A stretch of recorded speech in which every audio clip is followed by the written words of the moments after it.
Fala, pessoal do Sem Roteiro Podcast. Este é mais um podcast para vocês aí.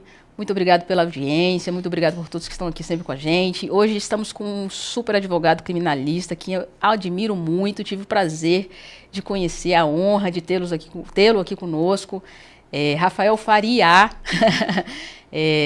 Muito obrigado, doutor, por estar aqui presente com a gente. Imagina, muito obrigado por ter aceitado nosso convite. Doutor, a gente sempre começa, né, o podcast antes de iniciar no conteúdo que a gente tem para abordar aqui. Apesar do podcast ser chamado Sem Roteiro, a gente tem um roteirinho no início e no final, né? Certo. Que é perguntar sobre quem é o convidado, né? Quem é o Rafael Faria, né? Eu já falei que você é um advogado criminalista, mas eu queria saber um pouquinho do seu currículo, um pouquinho da sua pessoa, né? Como ser humano, como pessoa sem ser um profissional. E aí depois a gente entra no assunto, pode ser? Pode ser. Perfeito. Fica à vontade. Samara, assim, a minha qualificação, sou advogado, ponto. É o que eu mais gosto de... Eu acho que... Gente, olha, ele é muito, muito humilde. Eu fico chamando ele de doutor. Ele, não, doutor não, amigo. E aí, só que assim, a gente é muito acostumado a falar doutor. Eu iniciei a minha trajetória profissional através do meio acadêmico, mas são 15 anos em que eu fundei meu escritório. E te digo que a minha qualificação que eu gosto de me apresentar é como advogado. Hoje, até relativizando a expressão criminalista, após esses 15 anos de atuação ininterrupta, a minha qualificação, se eu puder chamar, advogado de defesa. Ah, legal. O que eu gosto de fazer é defender meus clientes, um apaixonado pelo direito, apaixonado pelos meus clientes, pelas histórias deles, e a minha qualificação é essa. E falar que professor, sem ser cabotino, acho que o domínio enquanto toco uma pessoa humana, eu passo a ser uma outra pessoa humana igual. Então, a minha qualificação é ser advogado. Legal. Eu adorei a parte do advogado de defesa. Adorei, porque acho que enquadra até na minha área também, advogada de defesa, né? O advogado criminalista, ele realmente é um advogado de defesa. Sim. No meu caso, não. No meu caso, a gente acusa e defende, né? O advogado eleitoralista a gente acaba acusando também, né? Com a AIJ e tal, a gente acaba acusando. Mas o advogado criminalista, ele defende o tempo inteiro. Sim. Isso é muito bonito. Sim. Né? Você está sempre procurando ajudar pessoas, né? Independente, sem fazer julgamentos daquelas pessoas. E o senhor, doutor, é também professor?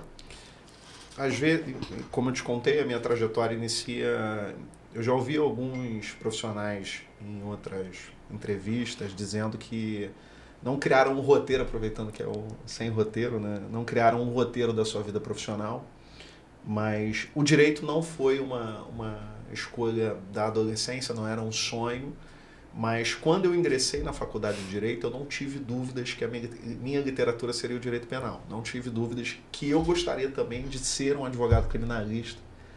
Eu me recordo que eu tive um tio, que hoje é falecido, que me apresentou a minha primeira inspiração, que foi o professor e advogado também criminalista, o professor Alexandre Dumans, e eu ficava aguardando o Alexandre voltar do trabalho para ele me contar as histórias e as defesas dele. E ele me dizia assim, quantos minutos você quer para poder te já contar a história, te contextualizar sobre a história e também te dizer o quanto ela é inocente.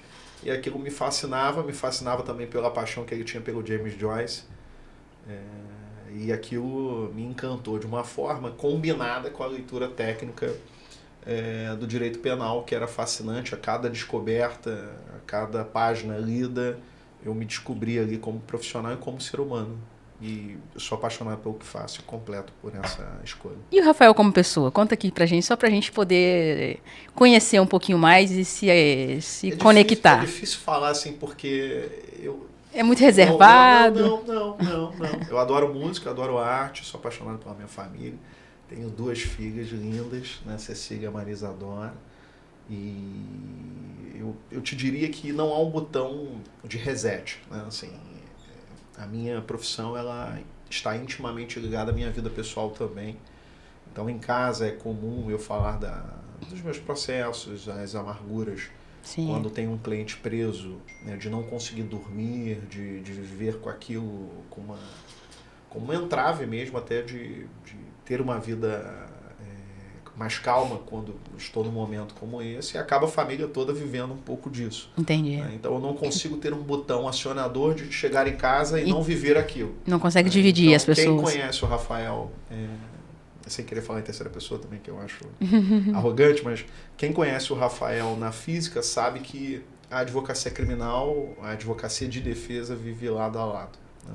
Legal. E falando dessa questão da advocacia de defesa, são 15 anos de trajetória profissional, em que minhas fontes inspiradoras são alguns advogados, não é um paradigma, porque acho até que se eu utilizasse um único como paradigma eu não conseguiria alcançá-lo naturalmente, isso seria frustrante. Então eu sou a formação de alguns advogados que pude conviver, uns da minha geração, outros de gerações que estão à frente. E se existe na minha formação alguma coisa que eu me arrependi de fazê-la, certamente foi o momento em que eu abandonei a defesa e estive do lado da acusação. Então me dói, naturalmente, como profissional, estou de portas abertas a entender o direito de quem bate à minha porta, mas o meu momento de maior incômodo é quando estou com a ótica acusatória na leitura. E às vezes que me arrependi de estar ou de ter me equivocado profissionalmente, eu acho que na nossa vida não é um demérito reconhecer isso. Às vezes que me arrependi foi às vezes que não estive do lado da defesa. Tem até uma história que conta que existe um advogado em cima do muro, de um lado anjos gritando, vem pra cá, aqui é a defesa, pula pra cá, e do outro lado demônios gritando, não, fica aqui é a acusação, etc. Mas bem mais calados do que os anjos gritando com esse advogado. E o advogado vira para os demônios e vira e fala assim, mas vocês são da acusação, etc. Por que são mais calados e quietos? Não, porque em cima do muro também é nosso lugar. Então a defesa certamente Nossa, sensacional. É o melhor lugar para um advogado estar. Sensacional. Porque a acusação já é delegada ao poder estatal, né? Sensacional. E isso se enquadra em várias outras histórias, né? No sentido de que você não tem como ficar em cima do muro em diversas bandeiras e, enfim. E na advocacia não poderia ser diferente, né? Doutor, vamos começar então o nosso tema, né? O doutor tem um tema a abordar aqui com a gente, que é a espectralização da advocacia, né? A questão do... Como é que é? Eu diria, se eu pudesse batizar como um tema, seria a advocacia performática. Performática, perfeito. O que mais me incomoda, Samara? Assim, eu venho de uma formação de uma geração que está acima da minha, uma geração que sempre buscou o direito de forma muito sóbria e discreta, em que a tecnicidade era o abre-alas das defesas. Evidente que a tarefa da mídia sempre foi acompanhar o direito penal, né? Sem narcisismo, mas é a seara do direito que, na minha opinião, é o que mais comove a mídia, que a mídia tem mais interesse. Então, naturalmente, eu sempre vi esses advogados se comportar de uma forma estratégica ou protegendo o cliente. Só que eu sou um jovem advogado, apesar de ter a formação há 15 anos ininterruptamente atuando na advocacia. Eu sou formado pelos antigos, mas há uma transitoriedade com relação aos novos advogados, o advento da rede social. Eu acredito também que não é possível hoje não ter uma rede social, né? Mas me incomoda algumas coisas dessa advocacia performática. E o primeiro ponto dela, que mais me incomoda, é a exposição do cliente. Nessa advocacia da primeira geração, eram jornais, periódicos, que só serviam para embrulhar o peixe do dia seguinte. E a utilização daquilo como ferramenta estratégica. Hoje, com os links dos periódicos, não existe mais esse papel, o jornal, mas existem os links que servem, praticamente imortalizam aquela dor do teu cliente. Então, aquilo, se for para um empresário, se for para um meio concorrencial, ou até mesmo uma pessoa física, aquilo roda os grupos familiares, circula pelos concorrentes, e aquilo pode vir a prejudicar o teu cliente numa concorrência, até mesmo num compliance, uma demissão para uma empresa que tem um compliance mais sério. Então, eu fico, de certa forma, até um pouco impactado com takes gravados, né, em que expõem o cliente, as falas encurtadas, sem fora de contexto, sempre com mensagens atravessadas para juízes, para promotores, fora de um contexto. A performance no júri sempre muito sendo encenada e não defendida. E isso me causa algum grau de estranheza, porque eu não via a geração anterior fazendo isso. Sim. Sempre via a geração anterior com uma defesa ética, uma defesa... Isso, evidentemente, sem mitigar nenhum direito do seu próprio cliente, mas buscando a discrição. Sim. Porque a dor do teu cliente, ela não pode ser um trampolim de autopromoção. Não pode. Na verdade, o seu cliente, quando ele te vê, ele se recorda do pior momento da vida dele. Sim. Então, isso não pode ser uma ferramenta de autopromoção. Sim, sim. Ainda que eu vou ter que me debruçar na rede social, a ter um Instagram do escritório, ser localizado, mas eu preciso que isso seja o ponto de partida da minha posição ética.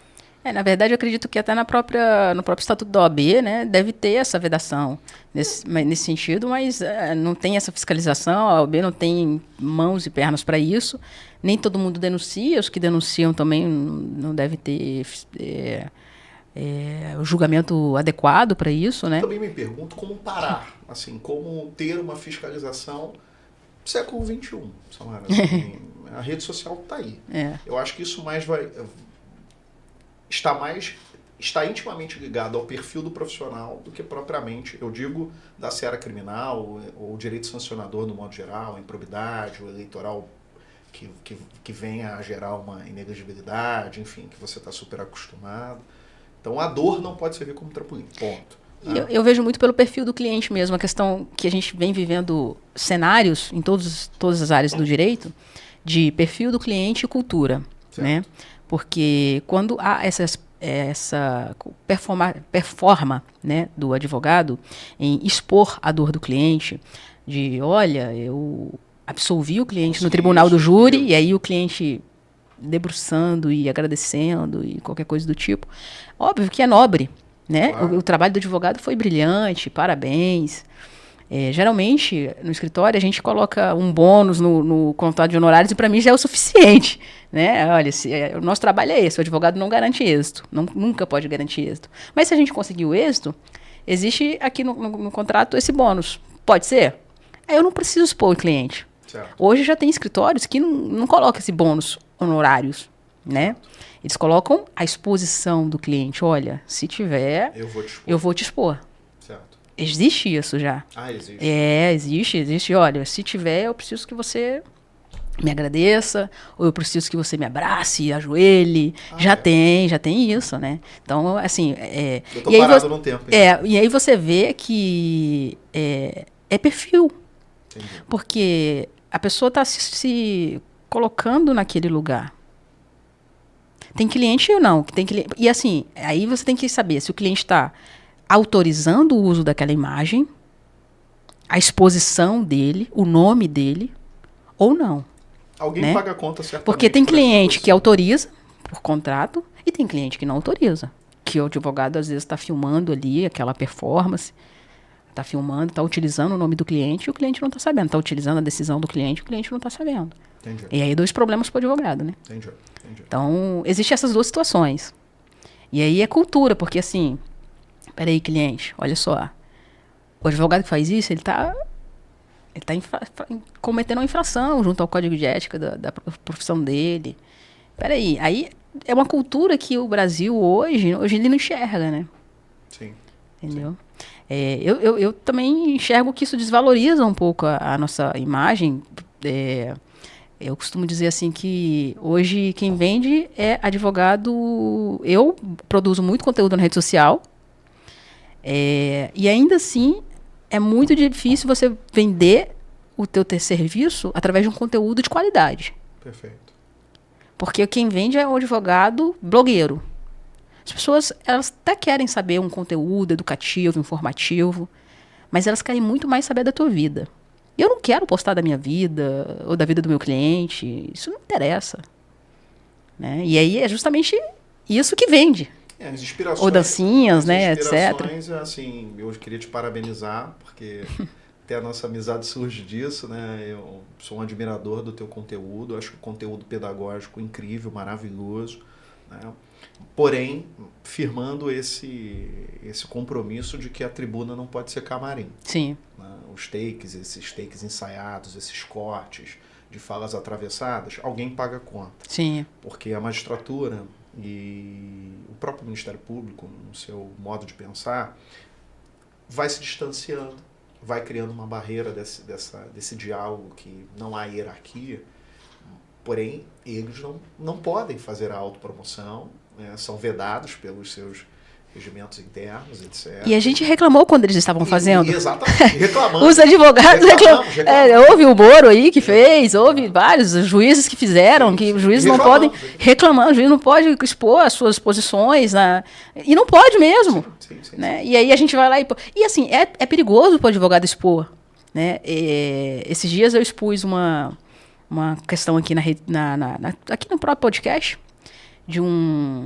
do que eu achava de uma situação, e depois eu fiquei pensando, gente, não interessa o que eu acho, porque tem cliente que vai vir com uma situação totalmente diferente, eu vou ter que defender ele, entende? Então, o juiz ele não pode expor, o promotor não pode expor, porque ele vai se deparar o tempo inteiro com situações conflitantes com o que ele acha, e ele não interessa o que ele acha, ele vai ter que decidir de acordo com o direito, com as provas que estão ali, com os fatos, com o material que está ali, e o advogado é a mesma coisa. Né? Foi por esses dias que eu vi uma advogada que eu admiro. A minha geração dela, certamente, ela foi uma das primeiras. E ela dizendo que o quanto é prejudicial, e eu só fui perceber isso quando sofri na pele, quando você tem um caso de exposição, ou regional, ou até mesmo nacional, em que vários advogados vão à rede social ou aos jornais opinarem com relação ao caso em si, sem terem o menor contato com o processo, com os autos em sua plenitude, e dão opinião assim, com toda a autoridade. Às vezes, muitos são até professores que se colocam nessa posição. Sim. E certamente nos colocam, advogados que estamos num processo, numa posição de dificuldade até perante seu cliente. Sim. Porque vira com uma tese diferente. Eu sou fruto, e aqui queria te dizer, homenagear o grupo que eu estou como membro há mais de 4 anos, 5 anos talvez, que é o Grupo Prerrogativas. Legal. Nós temos um coordenador que é o Marco Aurélio Carvalho, queria deixar até um beijo ao Marco Aurélio. Ele foi super habilidoso, porque no período em que o nosso presidente Lula estava preso, imagina o furor de período lavajatista, etc., em que muitos gostariam de estar ali ajudando o presidente, até de forma humana, mas com o seu conhecimento jurídico. Quantos juristas no Brasil e pessoas com grande peso no direito como um todo, ex-ministros, etc., né? E o Marco Aurélio foi muito habilidoso, porque ele conseguiu reunir todas essas mentes pensantes, o professor Lênio Streck, enfim, vários, né, que estão no grupo até hoje, que permanecem com o grupo, mas de forma coesa e de forma harmônica, buscando para o presidente naquela época, que virou um grupo diferente do que era a defesa do presidente à época, mas ele conseguiu reunir, porque certamente essas pessoas querendo ajudar, advogados, enfim, na época, não sei se você vai se recordar, que foram impetrados habeas corpus de terceiros em favor do... que é muito comum em casos de repercussão. Sim, sim. Eu me recordo... Vai que dá sorte, na prisão, né? de um jogador de futebol, não vou citar o nome até para não quebrar um expediente ético, mas um jogador de futebol foi preso há mais de 20 anos atrás, se envolveu num acidente de carro, e pessoas, torcedores, que eram advogados, até porque o habeas corpus não tem essa limitação de ser advogado, pode ser qualquer um do povo, desde que ele esteja com suas certidões em dia, né? Ingressaram com habeas corpus em favor desse jogador de futebol, e isso me chamou muita atenção na época, enfim. E isso aconteceu. Então, eu quero te dizer que ultrapassa, inclusive, a opinião. Há casos de repercussão em que as pessoas ingressam até com medidas judiciais. Um cantor agora famoso também se envolveu numa acusação e habeas corpus em favor de... Enfim, isso prejudica naturalmente o advogado que está constituído e que está ali para fazer o seu papel profissional. Nesse papo nosso tem duas vertentes aqui que a gente pode explorar, né? Antes da gente partir para a parte do número de habeas corpus, que é uma parte que a gente pode explorar, essa parte de mídia, de grandes mídias, é uma parte que me preocupa muito, né? Porque, assim, além da questão da performance do advogado, de ir para a mídia, ou comentar o caso do próprio cliente, que é muito... Ele tem que ter um conhecimento técnico e uma ética muito linear, no sentido de comentar o básico ali para não prejudicar nem a defesa, etc., independente se o processo está em segredo de justiça ou não, né? Ou quando você é convidado, como professor, para comentar o caso, né? Isso é muito comum, que a mídia quer que um especialista comente o caso. Às vezes a gente é chamado, e aí eu falo, olha, eu não comento o caso, eu comento o direito. Tá? Então, o que está sendo julgado ali? Ele está sendo acusado de quê? Estelionato, isso. Vou comentar, então, o que fala cada crime, o que pode dar qual é o direito dele de se defender, disso, aquilo, outro, que ele tem direito a contraditório. Então, eu comento o direito. Agora, o caso, não tenho como comentar o caso. Né? Eu não sou advogado do processo. Então, o erro, realmente, dos advogados é em comentar o caso. Você não conhece as provas, você não conhece... As nuances, você não conversou com o cliente, você não conversou com... Então, você comentar o caso é muito ridículo, digamos assim, é de um prejuízo gigante. E aí eu não digo nem só do advogado, eu digo até da própria mídia. Muitas vezes, a mídia ela tem um poder, né, mesmo sem comentário de advogado e tal, ela tem um poder de destruir vidas. Né? A mídia comum, que é TV, jornais, como a mídia hoje incomum, não sei nem como é que se fala, que são as redes sociais, né? Que até tem um poder de destruição maior, acredito eu, hoje, porque a difusão é muito maior. Porque você dá uma informação para uma pessoa hoje, ela joga aquilo, né? Olha, a Samara é responsável por isso, isso e isso. E aí ninguém confere a informação, você joga e acabou a vida da pessoa. A Samara não foi denunciada, a Samara não foi investigada, não aconteceu mais nada com a Samara. A informação foi, não houve nenhum RO no nome da Samara a respeito daquilo. Mas acabou. Está aquilo lá para sempre. Você vai ser nomeado, vai ser qualquer coisa e vai bater aquele link na hora do compliance. Então, a gente é responsável, advogado, mídia, por vidas. E as pessoas esqueceram disso. Ministério Público, Polícia Federal, Polícia Civil, enfim, que instauram inquéritos, né? Que o tempo inteiro instauram e já divulgam para a mídia. Acho que deveriam... E o inquérito, acho que no Código Penal, o doutor pode poder falar melhor que eu, acho que ele tem acho que ele tem essa parte que, como não tem um contraditório para a defesa, tem alguma parte que fala que ele é, não sei se é em segredo de justiça, mas ele deveria ser meio que particular, privado, alguma coisa do tipo. E como é que eles já divulgam para a mídia? Não faz sentido. Tem na sua essência o sigilo. O sigilo, né? E aí a mídia fica sabendo antes da gente. Esse dia um cliente meu sofreu uma busca e apreensão e a mídia já sabia coisas que eu falei... A mídia me ligando, eu falei, mas eu não sei. Você está sabendo mais do que eu. Não sei o que você está falando. Não tenho como comentar nada. No período lavajatista, Samara, era muito comum em que jornalistas detinham informações até anterior às operações.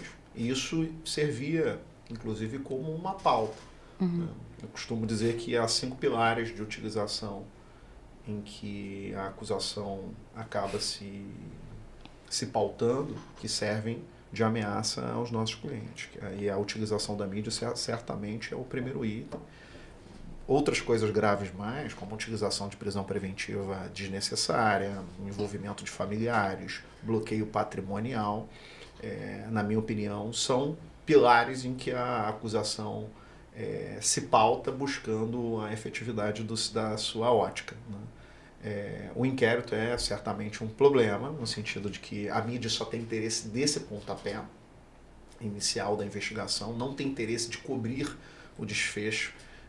É só você provocar um jornalista que eventualmente pautou o seu cliente numa determinada matéria jornalística, em que você não quis falar, ou que você fez uma breve nota de defesa, e depois procurá-lo com a absolvição dele, ou com essa carta de que ele tem algo que foi indevido contra ele. Você vai perguntar, você tem interesse de divulgar? Não, isso não tem interesse. Não vende, né? Não vende, não tem pauta para isso, até porque a conclusão não é o dever de divulgar isso. Então, quer dizer, é um problema, e por isso todo o nosso cuidado com relação ao momento de defender o nosso cliente no inquérito policial. Sim, então, aos advogados, né, eu também tenho... Cabe prudência. Eu tenho 12 anos de advocacia, mas uma coisa eu já aprendi, né, que a gente é responsável por vidas. Depois que eu aprendi isso, acho que a minha responsabilidade de pegar em cada processo e tomar cuidado. E quando eu resolvi fazer conteúdo para rede social, é de não expor o cliente, de não expor o caso. E tem casos tão interessantes de falar que, meu Deus, nossa, as pessoas iam adorar saber disso, porque ia ensinar as pessoas a não cometer esse erro, que às vezes a pessoa cometeu o erro por não saber, né, não ter conhecimento. Mas como que eu vou explorar isso agora se está exposto, se eu falar, vai dar para identificar, né? Porque tem casos que dá para identificar, dependendo. Então você tem que esperar muito tempo para depois comentar. É complicado.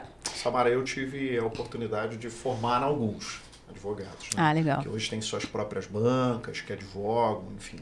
E uma coisa que eu sempre tive foi uma humildade muito grande de trocar informação interna com a minha própria equipe, de ter cuidado ao assumir uma defesa. Não é nada mais bonito do que um iniciante, né? De que alguém que está iniciando seu escritório, enfim. Mas o meu medo dessa advocacia performática, desse arrojamento, desse jeito intimonato de advogar, é porque o tempo inteiro bate à nossa porta coisas do tipo: o cliente foi condenado, confirmada a condenação em segundo grau, e essa mesma advocacia se propõe a bater a porta dos tribunais superiores. Eu acho que um dos temas vai ser a gente falar sobre o habeas corpus, né? Mas é uma intranquilidade minha. O que eu vejo? O arrojamento nos argumentos, nos takes cortados, porém uma falta de cuidado, que eu não digo acadêmico, professoral, não. Cuidado mesmo de conhecimento jurisprudencial, que é do nosso dia a dia, é do peito no balcão, como eu costumo dizer.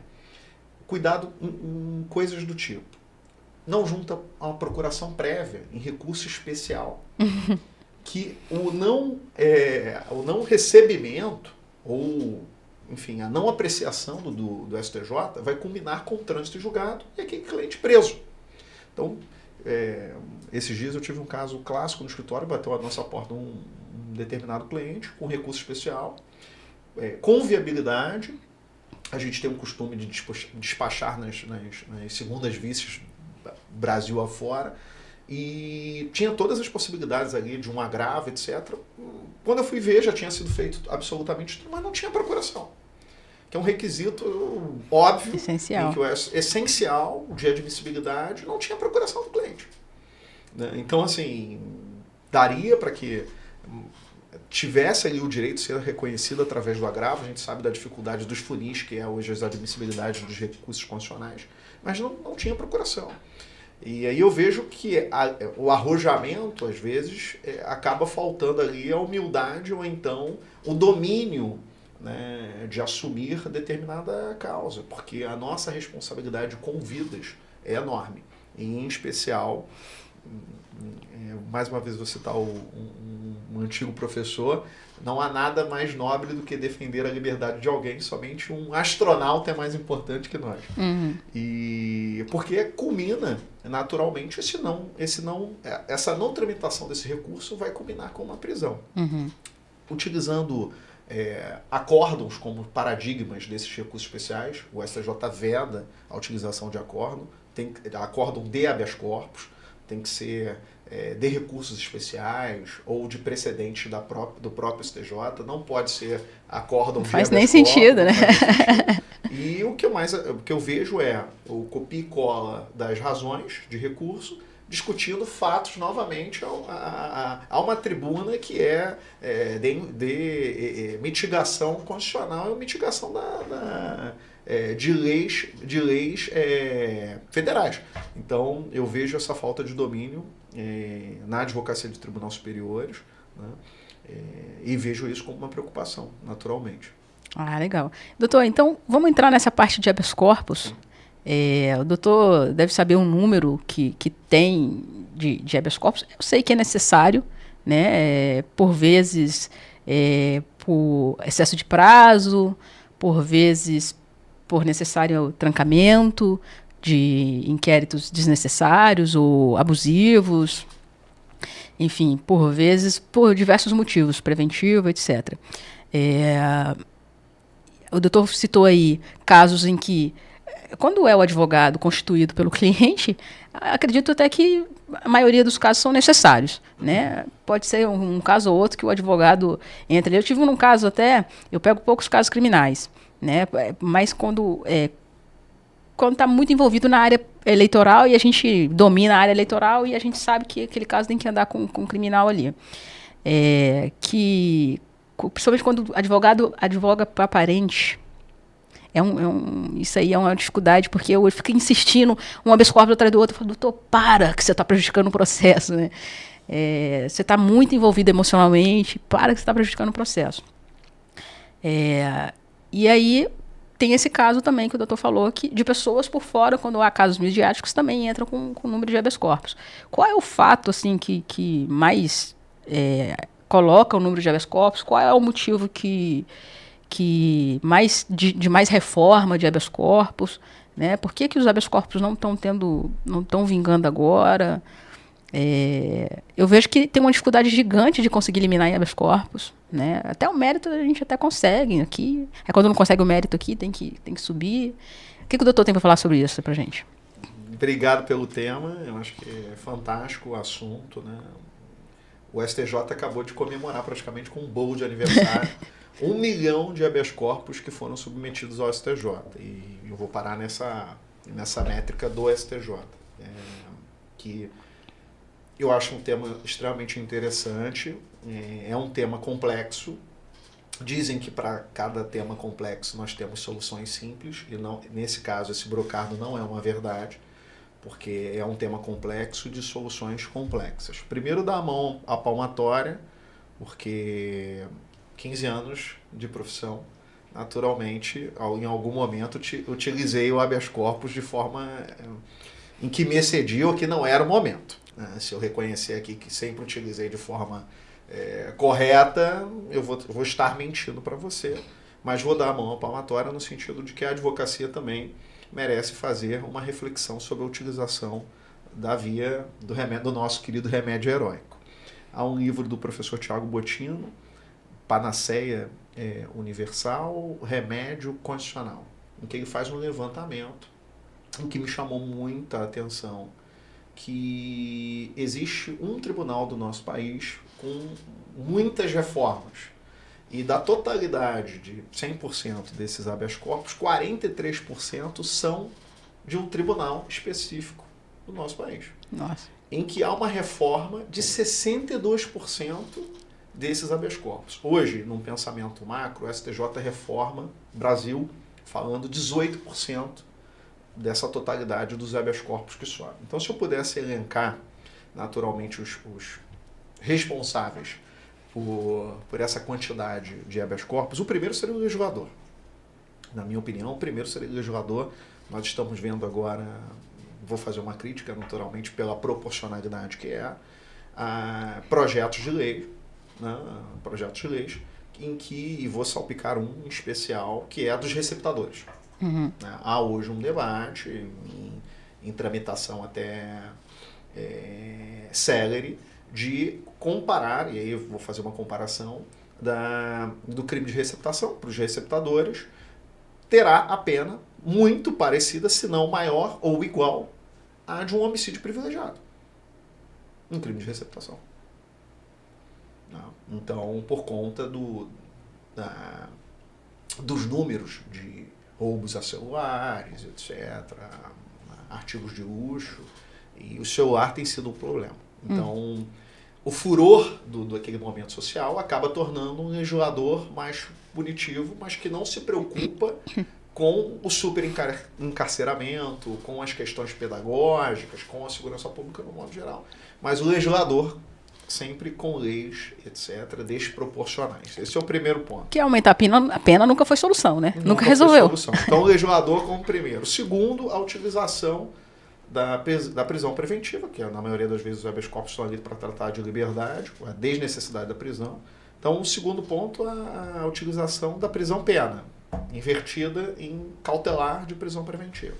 O sujeito tem todo o processo para poder responder, etc. Nós temos a presunção de inocência, princípio tão importante para a nossa Constituição, e isso é invertido com cautelaridade para que o sujeito responda ao processo preso preventivamente. Então, na minha opinião, esse seria o segundo. E, em terceiro lugar, naturalmente, as acusações em excesso. E aqui os tribunais que não respeitam os precedentes do próprio STJ. A gente citou aqui, de 43% do país, existe um tribunal que não respeita os precedentes do STJ. Ponto. Isso eu estou fazendo uma estatística. De 43%, 62% são reformados pelo STJ, por não seguir os precedentes do STJ. Então, eu acredito que o STJ ou o CNJ deveria chamar o tribunal, né, e multar ou fazer algum trabalho educativo ali. O que não pode cair é na conta dos advogados. Sim. Por buscarem um socorro, Sim. Um grito de socorro. Então, e principalmente na conta dos clientes, né, que os advogados estão pedindo socorro. Imagina o cliente que está lá encarcerado. Né? Então, a reflexão é que não é a culpa dos advogados a utilização dos habeas corpus indevidamente. Sim. É um grito de socorro por conta de toda essas reformas. Se a gente for utilizar o Brasil como um todo, há hoje 18% de reforma. Tá certo? Então, não é culpa dos advogados a utilização do habeas corpus. Perfeito, essa colocação muito boa. Outro tema que a gente ia conversar era a questão da busca e apreensão. Da busca e apreensão, que foi um tema que a gente citou logo no começo também. Foi dos 5 pontos que o doutor abordou, foi o último ponto que a acusação utiliza, né, para manipular ali, né, utilizar... Samara, assim, o que mais me preocupa na busca e apreensão, hoje, em especial estando contigo aqui, em processos eleitorais, a gente vê isso. Na minha opinião, hoje foi o que pautou o nosso ano, final das eleições do ano passado. A gente pôde atuar em processos de cunho eleitoral, porém com esse namoro com o criminal, utilizando a legislação eleitoral como ferramenta, inquéritos em trâmite pela Polícia Federal, em parceria com o Ministério Público. O que mais me preocupa e me deixa intranquilo é o Fish and Expedition. É a pesca probatória da utilização da busca e apreensão para fins de buscar novos elementos. Eles não têm nada e... Porque se já tivesse, já teria oferecido a denúncia, já teria promovido a ação eleitoral competente. E o que me preocupa o tempo inteiro são as novas. Você percebe que a primeira operação ela não tem link com a segunda, que não vai ter link com a terceira. Nós já tivemos outros exemplos no Brasil. E a utilização da busca e apreensão sem um objeto claro, um fim determinado, sem número de pessoas. Então, a intensidade por mecanismos tecnológicos, computadores, aparelhos de telefone, celular, e aqui certamente fica um alerta, né? Se eu pudesse falar sobre isso, tenho muito medo. A Alexa da vida, a gente já tem operações em que a Alexa informa aos tribunais o que é gravado. Né? Legal, é mesmo. Sim. Os telefones celulares, interceptações de WhatsApp, o mecanismo da acusação cada dia se sofistica mais. Entendi. Então hoje o ambiente cibernético é o mais importante. Eles não ingressam mais nos domicílios preocupados com documentos, preocupados. Evidente que sim, claro, é natureza número 1. Mas hoje a preocupação é o cyber, é o telefone celular. Sim. É ali onde a gente carrega a nossa vida. O telefone celular tem sido hoje o nosso escritório, o nosso, né? Sim. Então, hoje a preocupação maior é me dar seu celular, cadê a senha dele? Sim. E isso vai tendo repercussões de novas fases, sem objetos pré-determinados. A frequência disso é que a tecnologia também socorre e deixa marcos regulatórios na utilização e nessa retirada dos celulares, que é a quebra da cadeia de custódia, a utilização. O ministro Joel Pacioni trouxe agora um novo precedente no STJ, que já vinha sendo referendado em alguns lugares muito interessante, mas me chamou muita atenção, de que não basta ser um policial federal, nenhum policial civil, tem que ser um perito desde a retirada daquele celular. E para que lacrado. se respeite a cadeia de custódia, a utilização de como foi o código hash, o passo a passo de como foi aquela tecnologia foi colocada nos autos. Então isso acaba sendo, de certa forma, para a gente, evidente que nós não estamos aqui para ser defensor da corrupção, ser defensor de equívocos políticos, equívocos, enaltecer qualquer tipo de crime, não é isso, Sim. mas que a cada passo da acusação é necessário ter um passo de defesa. Porque já vimos a utilização equivocada dessa utilização de informações, né, e sendo colocada nos processos de forma extremamente indevida. Não, eu acredito o seguinte, que se os nossos clientes, eles estão querendo que os nossos clientes busquem, que eles sigam regras, eles também têm que seguir regras. Sim, né? Então, sim. a nossa busca para que os acusadores ali, né, sigam regras da cadeia de custódia, etc., é a mesma que eles estão querendo, buscando que os nossos clientes sigam as regras. Sim. Né? Então, a gente não está defendendo o crime ou defendendo qualquer coisa do tipo. A gente só está defendendo que siga o rito. Exato. Respeita a regra do jogo. Eu vi até que o doutor teve uma vitória, né, aí, referente a anular uma busca e apreensão, que é, assim, incrível. Mas, assim, a busca e apreensão já aconteceu, né? Provavelmente sua cliente já foi exposta para a mídia, né? Qual que é o efeito quando se anula uma busca e apreensão? Obviamente, você consegue buscar de volta os bens, né? E consegue tirar qualquer os meios probatórios que se conseguiu através daquela busca e apreensão do processo, né? Mas qual que é o efeito, assim, jurídico ou pessoal, ou interno, dentro do processo ao cliente? A busca e apreensão e reputação, ela se esvai em um segundo. Essa é algo que é irreparável. O peso do justiçamento criminal, ele é muito doloroso. Você ter terceiros invadindo sua residência, não há nada mais grave do que isso. Porém, eu sempre digo aos clientes, para tentar, de certa forma, dar algum grau de acolhimento, é que ser investigado é um direito e é também um dever. No sentido de que não há preocupações com relação a isso, se é que é possível dar algum grau de acolhimento nesse momento. E a advocacia é intimorata no sentido de buscar ali, verificar nessa busca e apreensão se havia realmente necessidade. Cautelaridade, contemporaneidade para aquela cautelar tão agressiva. E, de certa forma, se unir a essa prática da pesca probatória, do Fishing Expedition. Que é jogar a rede para buscar o famoso encontro fortuito de provas. Se está ali o objeto delimitado, etc. Então, o que eu promovo, pelo menos internamente, a toda a minha equipe, aos advogados que acompanham a minha advocacia, e aos colegas também, sempre consultando, conversando, etc., como eles estão vendo isso, é lutar para se ter cada ato administrativo ou que tenha esse controle de legalidade deferido por um juiz, que a gente busca a nulidade. Ponto.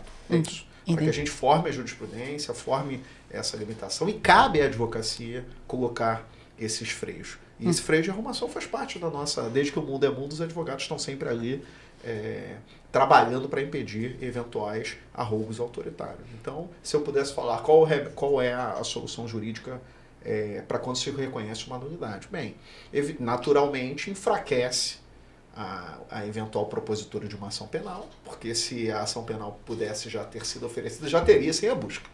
A gente parte da premissa que a busca e apreensão ela é realizada supondo que o destinatário dela não vai entregar seus documentos, não vai entregar seu celular, não vai... É essa a premissa. A natureza é essa. Exatamente.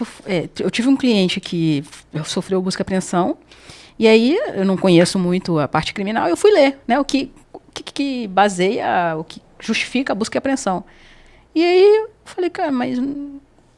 A cautelaridade não está Não demonstrada. estava ali. Como é que conseguiram, né? E assim, eu acredito que tinha que... você chamou o cliente antes, ele prestou informações e você viu que ele não tinha ali, e ele não ia colaborar. Sugira ao parlamento. Não teve isso. Sugira ao parlamento quem é que... Os poderes são harmônicos. Sim. Mas eu sugiro ao parlamento, enfim, aos nossos deputados federais, aos nossos senadores, de um modo geral, que repensem o nosso modelo acusatório, né?